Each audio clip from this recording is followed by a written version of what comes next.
Main चीज़ है कि हम स्वीकार करना नहीं चाहते, परिस्थिति में रोना चाहते हैं, परिस्थिति से झगड़ना चाहते हैं, परिस्थिति के में उलझना चाहते हैं, परिस्थिति को दोष देना चाहते हैं।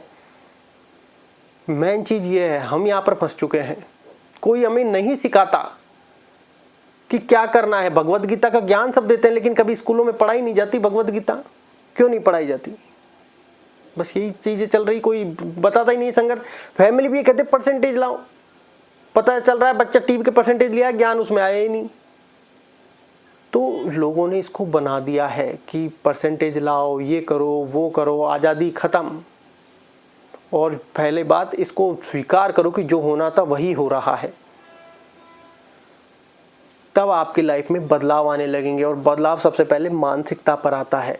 यहाँ से बदलता है व्यक्ति की टेंशनें कम होने लगती है, व्यक्ति को एक कहे कि एक रोशनी नजर आती है, हर समय उसको उजाला सा नजर आता है कि यार दिमाग के चकचो खुल गए कि जो होना है वो तो हो रहा है। वनवास तो राम जी को भी भोगना पड़ा था, कृष्ण जी को भी कितनी यातनाओं के साथ जाना पड़ा था भाई, जन्म होते कितनी यातनाएं उनको सहनी पड़ी। तो ये चीज़ें हर व्यक्ति के साथ है। आज आपको अंधकार नजर आ रहा होगा, डेफिनेटली है, इसमें कोई दो राय नहीं, क्योंकि वो कहते हैं ये चीज़ें हमारे जीवन में उसी प्रकार से बन रही होगी। लेकिन ऐसा युग भी डेफिनेटली बनेगा। आज आपकी परिस्थिति ज़्यादा अंधकार है और आप अच्छे लेवल पर तैयारी कर रहे हैं, डेफिनेटली आप घर के वो व्यक्ति हो सकते हैं जो आप अपने घर का भाग्य बदलने की काबिलियत रखते हो। ऐसे हमने बहुत सारे लोगों को देखा है कि यार ये व्यक्ति कुछ अलग ही निकला है। ये बात आप ध्यान रखें।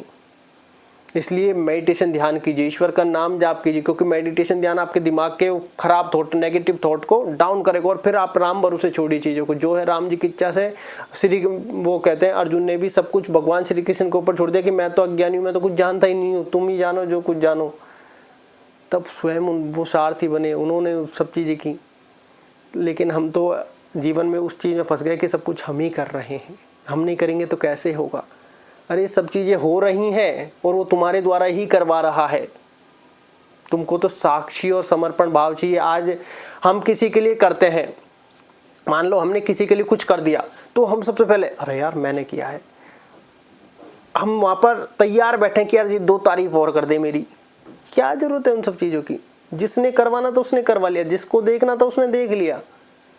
अब वो कुछ कह रहा है तो तुम साक्षी भाव रखो कि यार देखो, अगर गलती से मैं आपके अगले कोई अच्छे बुरे काम में या फिर आपके सुख दुख के समय में काम आया या नहीं आया, तो इसमें भाई मेरी कोई नहीं है। समय ने निर्धारित कर रखा होगा तो मैं आऊँगा, नहीं निर्धारित कर रखा तो मैं कैसे आऊँगा भाई? उसकी लीला तो वही जाने।